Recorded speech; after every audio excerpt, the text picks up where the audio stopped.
بسم اللہ الرحمن الرحیم۔ السلام علیکم ورحمۃ اللہ وبرکاتہ۔ میں محمد اسامہ سرسری آپ کی خدمت میں حاضر ہوں۔ صرف و نحو آسان کورس سبق نمبر 28 ہے۔ اس سبق میں ہم انشاءاللہ مجرورات کو سمجھیں گے۔ مجرورات کل دو ہیں۔ کیا مطلب؟ یعنی کسی بھی اسم کی دو حالتیں ایسی ہیں جن میں وہ مجرور ہوتا ہے، یعنی اس کی حالت جری ہوتی ہے، اور حالت جری کسی بھی لفظ کی کیسے آتی ہے وہ ہم اس میں متمکن کی اقسام کے ذیل میں پڑھ چکے ہیں۔ اگر آپ وہ بھول گئے ہیں تو اوپر آئی بٹن میں اس میں متمکن کا لنک آ رہا ہوگا، اس پر کلک کریں اور اس میں متمکن کا پورا سبق جتنے بھی اسباق ہیں ان سب کو پہلے دیکھ لیں، اس کے بعد آپ کو مجرورات سمجھ میں آئے گا۔ تو وہ دو حالتیں کون سی ہیں؟ پہلی حالت شروع میں حرف جار ہو، اور دوسری حالت کوئی بھی اسم مضاف الیہ ہو۔ اب یہاں دو سوال پیدا ہوتے ہیں کہ حرف جار کیا ہوتا ہے اور مضاف الیہ کیا ہوتا ہے۔ تو ان دونوں مجرورات کو سمجھنے کے لیے ہم ان دونوں سوالات کے جوابات اسی سبق میں تفصیل سے سمجھیں گے۔ دیکھیں، حروف جارہ کل 17 ہیں اور یہ ہمیشہ کسی اسم کے شروع میں آتے ہیں، اور وہ اسم جس کے شروع میں حرف جار ہو وہ مجرور ہو جاتا ہے، اور ان حروف کو ہم حروف جارہ کہتے ہیں۔ یہ 17 حروف جارہ اب میں ایک ایک کر کے آپ کے سامنے رکھوں گا۔ سب سے پہلا ہے با زیر بی۔ اس کا ترجمہ ہوتا ہے ساتھ، سے، میں، کو، قسم یا کوئی اور اس کے علاوہ۔ با زیر بی جو عربی زبان میں آتا ہے اس کے بہت سارے ترجمے ہو سکتے ہیں۔ اس کا ترجمہ ساتھ بھی ہو سکتا ہے، یعنی بزیدن کا مطلب ہے زید کے ساتھ، اور سے بھی ہو سکتا ہے، یعنی بزیدن کا مطلب ہے زید سے، اور میں بھی ہو سکتا ہے تو بزیدن کا مطلب ہوگا زید میں، اور کو بھی ہو سکتا ہے تو بزیدن کا مطلب ہوگا زید کو، اور قسم بھی ہو سکتا ہے تو باللہ کا مطلب ہوتا ہے اللہ کی قسم۔ دوسرا حرف ہے تا زبر تا۔ یہ قسم کے لیے ہی آتا ہے، تاللہ اللہ کی قسم۔ تو اب دیکھیں، باللہ اللہ کی قسم اور تاللہ اللہ کی قسم، تو ان دونوں میں لفظ اللہ کے شروع میں با زیر بی آ رہا ہے جو کہ حروف جارہ میں سے ہے۔ اس کے آنے کی وجہ سے لفظ اللہ مجرور ہو گیا، اور یہ چونکہ اس میں متمکن کی پہلی قسم مفرد منصرف صحیح ہے جس کی حالت جری زیر کے ساتھ آتی ہے، تو لفظ اللہ کے آخری حرف جو کہ ہا ہے اس کے نیچے زیر آ رہی ہے، اور یہ زیر آنا اس بات کی علامت ہے کہ یہ مجرور ہے، اور یہ مجرور ہے با جارہ کی وجہ سے۔ میں گھما پھرا کر اس لیے بتا رہا ہوں مختلف انداز بدل بدل کے، تاکہ ہمیں اچھی طرح سمجھ میں آ جائے کہ حروف جارہ کیا ہوتے ہیں، اور حروف جارہ کا جو مدخول ہوتا ہے وہ مجرور ہوتا ہے۔ اور مجرورات یہ دو ہیں، جن میں سے پہلا حروف جارہ کے مدخول ہے اور دوسرا مضاف الیہ جس کو اب ہم پڑھیں گے۔ اور حالت جری کی وجہ سے وہ حالت جری جو آتی ہے مجرور کی، وہ کیسے آتی ہے وہ ہم گزشتہ اسباق میں تفصیل سے پڑھ چکے ہیں کہ اس میں متمکن کی پہلی قسم کی حالت جری، دوسری قسم کی 16 اقسام ہیں۔ ہر قسم کی حالت جری الگ طریقے سے آتی ہے، کسی کی حالت جری زیر کے ساتھ آتی ہے، کسی کی حالت جری زبر کے ساتھ آتی ہے، جیسے غیر منصرف ہے۔ اب اس کی مثال ہے اسامتو، یہ غیر منصرف ہے، تو اگر یہی با اسامہ کے شروع میں آ جائے، ہم کہیں بی اسامہ، تو پھر آخر میں جو گول تا ہے اس کے نیچے زیر نہیں آئے گی، ہم بی اسامتی یا بی اسامتن نہیں کہیں گے بلکہ ہم کہیں گے بی اسامتا۔ تو یہ جو زبر آ رہا ہے یہ با جارہ کی وجہ سے حالت جری ہے، اس وجہ سے آ رہا ہے، اور حالت جری اس کی زبر کے ساتھ آ رہی ہے، وہ اس لیے کہ یہ غیر منصرف ہے۔ غیر منصرف کی حالت جری زبر کے ساتھ آتی ہے۔ اچھا، بعض اوقات حالت جری یا کے ساتھ آتی ہے، کبھی کسی اور طریقے سے آتی ہے، کبھی بغیر تبدیلی کے بھی آتی ہے، جیسے موسیٰ ہے۔ اب یہ ہر صورت میں ایک ہی جیسا ہوتا ہے تو ہم اس کو با لگانے کے بعد بھی بیموسیٰ ہی کہیں گے، بیموسی یا بیموسین نہیں کہیں گے، بیموسیٰ کہیں گے۔ تو امید ہے آپ کو اچھی طرح واضح ہو گیا ہوگا جار کیا ہوتا ہے، مجرور کیا ہوتا ہے۔ اس سبق میں ہم جار نہیں پڑھ رہے، مجرورات پڑھ رہے ہیں، لیکن چونکہ مجرورات کی دو قسموں میں سے پہلی قسم وہ ہے جس کے شروع میں حروف جارہ میں سے کوئی حرف آ جائے، تو اب حروف جارہ سمجھنا ضروری ہے، اور وہ 17 ہیں۔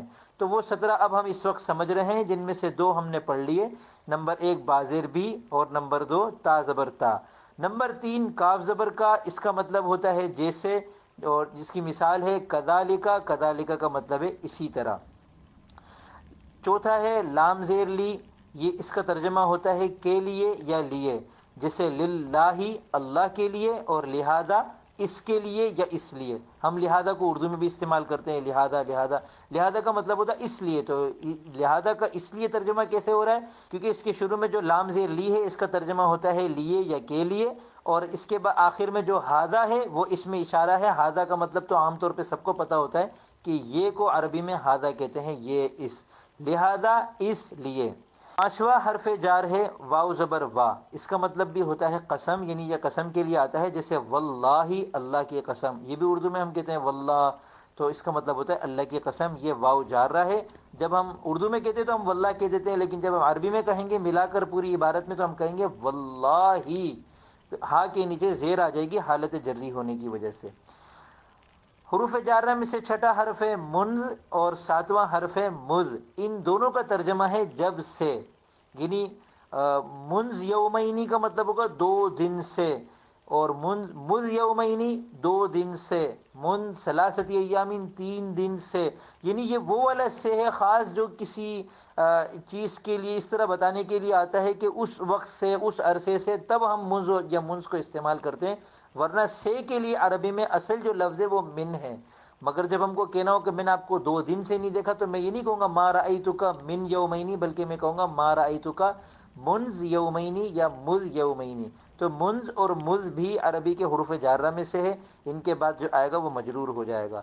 حروف جارہ میں سے 8واں حرف خلا، اس کا مطلب ہوتا ہے سوائے، یہ حرف استثناء ہے، جیسے اللہ کا مطلب ہوتا ہے سوائے، اسی طرح خلا کا مطلب بھی ہوتا ہے سوائے۔ 9واں حرف ربا، اور اسے تخفیف کے ساتھ ربا بھی کہتے ہیں، اور اس کے آگے ما لگا کر ربما بھی کہتے ہیں۔ 14ویں پارے کا پہلا لفظ بھی یہی ہے، ربما یود الذین، تو یہ ربما یود، یہ چونکہ ما آ گیا اس کے بعد، تو یہ ما آنے کی وجہ سے اب یہ ویسا حروف جارہ نہیں رہا جو اسم پر داخل ہو کر اس کو مجرور کرتا ہے، اس وجہ سے ربما یود میں ربما کے بعد یود فعل بھی آ گیا۔ ورنہ رب رجل ہم کہیں تو بہت سے لوگ ایسے ہوتے ہیں کہ نہ ہو، تو ہم کہیں گے رب رجلن، رجلن یہ مجرور ہو گیا۔ تو رب کا مطلب ہوتا ہے بعض، اور اس کا ایک مطلب ہوتا ہے بہت، یعنی بہت سے تکثیر کے لیے بھی آتا ہے اور تقلیل کے لیے بھی آتا ہے۔ حروف جارہ میں سے 10واں حرف ہے حاشا، اس کا مطلب بھی ہوتا ہے سوائے۔ 11واں حرف ہے من، اور یہ بہت مشہور لفظ ہے، اس کا ترجمہ ہوتا ہے سے، جیسے من جانب، جانب سے، ہم اردو میں بھی اس کو استعمال کرتے ہیں، من جانب انتظامیہ، تو مطلب ہوتا ہے انتظامیہ کی جانب سے۔ 12واں حرف ہے ادا، یہ بھی استثناء کے لیے آتا ہے، یعنی اس کا ترجمہ ہوتا ہے سوائے۔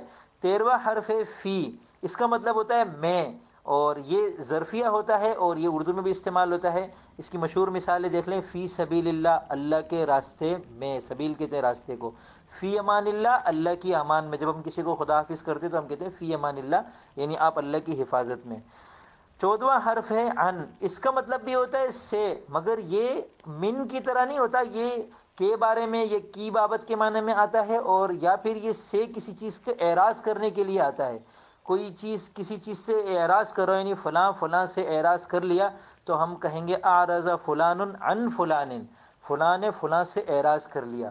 تو یوں یہ اعراض کرنے کے لیے، منہ پھیرنے کے لیے، روح گردانی کرنے کے لیے، یہ اس والے سے کے لیے آتا ہے۔ تو معلوم ہوا کہ عربی میں جو سے ہے وہ 3 طرح کا ہوتا ہے، ایک میں اس کے لیے مز یا منز آتا ہے، اور ایک سے کا عربی ترجمہ ہے من، اور ایک سے کی عربی ہے ان۔ تینوں کے مواقع الگ الگ بھی ہیں اور ایک جیسے بھی ہیں۔ ان کی ایک مشہور مثال ہے جو اردو میں بھی استعمال ہوتی ہے، ان قریب، قریب سے۔ ان اس کے مواقع الگ ہیں، من کے مواقع الگ ہیں، مز اور منز کے مواقع الگ ہیں۔ کیسے پتہ چلے گا؟ یہ ہمیں مسلسل عربی کا مطالعہ کرتے رہنے سے، قرآن کریم میں غور کرتے رہنے سے، اور سب سے بڑھ کر علم الصرف پر محنت کرنے سے، جس کا انشاءاللہ مکمل کورس مجھے اس چینل پر پیش کرنا ہے، اور میں انشاءاللہ پورا ارادہ ہے میرا، پورا علم الصرف آسان انداز میں اسی کورس کے ذیل میں پیش کروں گا۔ تو اس میں ہمیں یہ سمجھ میں آئے گا سب سے زیادہ کہ افعال جو ہوتے ہیں ان کے صلے میں اس طرح کے حروف آتے ہیں، حروف جارہ، تو ان میں کہیں من آتا ہے، کہیں ان آتا ہے، کہیں بازر بھی آتا ہے، کہیں کچھ بھی نہیں آتا۔ اب جیسے مسجد میں داخل ہوا کو میں یہ نہیں کہوں گا دخلت فی المسجد کہ میں مسجد میں داخل ہوا، جیسے کہ ابھی آپ نے پڑھا فی کا مطلب ہوتا ہے میں، بلکہ ہم کہیں گے دخلت مسجدن یا دخلت المسجدہ، میں مسجد میں داخل ہوا۔ تو یا دخلت فعل ہے، اور علم الصرف میں ہم پھر اس کے اندر یہ سمجھتے ہیں، علم الاشتقاق میں، علم اللغت کے ذریعے سے، کہ دخلت جو فعل ہے اس کے صلے میں فی نہیں آتا، بلکہ اس کے بعد جو مفعول بھی ہوتا ہے وہی اس کے اندر ہی ہم میں کا ترجمہ کر لیتے ہیں، اور کہیں فی آتا ہے، کہیں ان آتا ہے، کہیں من آتا ہے۔ یہ ہم علم الصرف میں اور علم الاشتقاق میں اس کو تفصیل سے سمجھیں گے انشاءاللہ۔ 15واں حرف ہے علی، یہ بڑا مشہور لفظ ہے، اس کا ترجمہ ہے پر، جیسے علی الاعلان، یہ اردو میں بھی استعمال ہوتا ہے، اور علی ھذا اسی بنا پر، علی ھذا القیاس اسی پر قیاس کر لیا جائے، اسی پر قیاس ہوتا ہے۔ تو علی جو ہوتا ہے اس کا مطلب ہوتا ہے پر۔ حروف جارہ میں سے 16واں حرف ہے حتی، اس کا مطلب ہوتا ہے تک، اور اس کا ایک مطلب ہوتا ہے کی طرف، اردو میں بھی استعمال ہوتا ہے، ہم اردو میں حتیٰ کی بھی کہتے ہیں۔ تو حتیٰ کہ جو ہے یہ تو ہم نے فارسی کا لگا دیا، اور حتیٰ ہم نے عربی سے لیا ہے۔ عربی میں جب حتیٰ استعمال ہوتا ہے تو اس کے بعد کہ نہیں لگتا، کیونکہ کہ فارسی اور اردو میں آتا ہے۔ عربی میں تو ہم صرف حتیٰ کے بعد اسم لگا دیں گے، جس کی طرف یا جس تک کوئی ہم کو بات کرنی ہو، کوئی بتانا ہو، حتی المسجد، مسجد تک یا مسجد کی طرف، تو یہاں حتیٰ استعمال ہوتا ہے۔ اسی جیسا ایک اور لفظ ہے 17واں الی، الی کا مطلب بھی ہوتا ہے کی طرف یا تک، یہ دونوں ایک جیسے ہیں، ان دونوں کے استعمال کے اعتبار سے تھوڑا سا فرق ہے جو ہمیں مسلسل عربی کا مطالعہ کرنے سے سمجھ میں آئے گا۔ جیسے الی اللہ المشتکیٰ کہا جاتا ہے، مشتکیٰ کہتے ہیں شکایت کو، یعنی شکایت اللہ کی طرف ہی ہم لے کر جاتے ہیں اور اللہ ہی سے شکایت کرتے ہیں، تو اس موقع کے لیے ہم کہتے ہیں الی اللہ المشتکیٰ۔ الی اللہ کا مطلب ہے اللہ کی طرف یا اللہ تک۔ ان حروف کو یاد کرنا اگر آپ کو مشکل لگ رہا ہو، چونکہ یہ 17 ہے، تعداد بھی زیادہ ہے، تو یہ شعر ہے بڑا مشہور، اس کا عربی ہماری درس نظامی کی کتابوں میں لکھا ہوا ہے، اسے یاد کر لیں تو آپ کو یہ 17 کے 17 حروف ایک ساتھ یاد ہو جائیں گے۔ ترجمہ آپ کو البتہ ان کا ذہن نشین کرنا ہوگا۔ وہ شعر اس طرح ہے: باؤ تاؤ کاف و لامو واؤ منزو مسخلا رب حاشا من ادا فی ان علا حتی الا۔ تو یہ مجرورات کی جو 2 قسمیں تھیں، ان میں سے پہلی قسم مکمل ہوئی کہ وہ اسم جس کے شروع میں حروف جارہ جو کہ 17 ہیں ان میں سے کوئی بھی ایک آ جائے تو وہ اسم مجرور ہو جائے گا۔ دوسری قسم ہے مضاف الیہ ہونا، یعنی کوئی اسم جو ہے وہ مضاف الیہ ہو رہا ہو۔ اب مضاف الیہ کیا چیز ہے، تو اس کے لیے ہمیں مرکب اضافی کو سمجھنا ہوگا۔